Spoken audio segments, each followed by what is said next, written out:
Awalnya, Lot tinggal bersama Abraham. Mereka berdua memiliki banyak ternak dan harta, sehingga padang rumput yang tersedia tidak mencukupi untuk menopang kawanan ternak mereka secara bersamaan.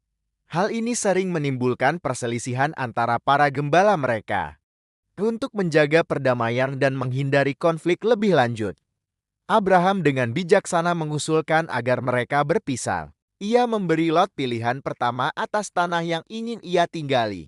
Lot melihat ke arah lembah Yordan, sebuah daerah yang pada saat itu sangat subur dan banyak air, seperti Taman Eden atau Tanah Mesin, sebelum Allah memusnahkan Sodom dan Gomora.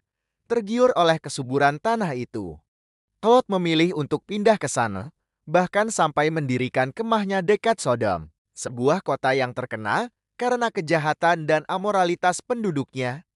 Pilihan ini, meskipun tampak menguntungkan secara materi, menempatkan Lot dan keluarganya dalam lingkungan yang sangat berbahaya secara moral dan rohani.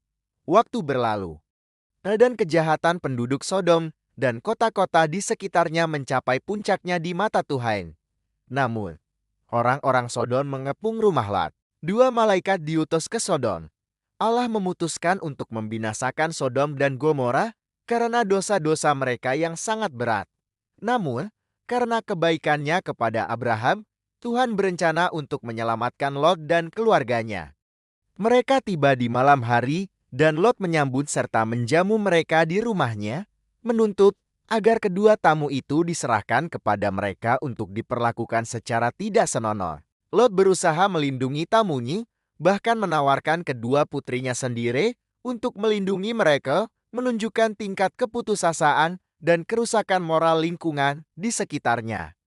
Malaikat-malaikat itu kemudian menyerang kerumunan di luar dengan kebutaan dan memperingatkan Lot tentang kehancuran yang akan datang. Mendesaknya untuk segera melarikan diri bersama keluarganya dan tidak menoleh ke belakang. Lot, istrinya, dan kedua putrinya melarikan diri dari Sodom. Namun, istri Lot tidak mematuhi perintah malaikat untuk tidak menoleh ke belakang.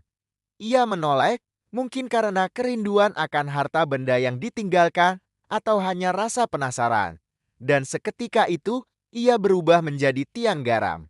Lot dan kedua putrinya akhirnya tiba di sebuah kota kecil bernama Zoar, yang mereka mohon agar tidak ikut dihancurkan.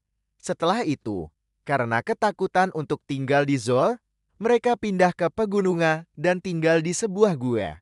Dalam keputusasaan dan tanpa prospek masa depan, kedua putri Lot melakukan tindakan yang tercel. Mereka membuat ayah mereka mabuk dan tidur dengannya secara bergantian, dengan tujuan untuk mendapatkan keturunan dan melanjutkan garis keturunan keluarga mereka. Dari hubungan insest ini, lahirlah Moab dan Ben-Ammi, yang kemudian menjadi nenek moyang bangsa Moab dan Ammon, dua bangsa yang seringkali menjadi musuh Israel dalam sejarah selanjutnya.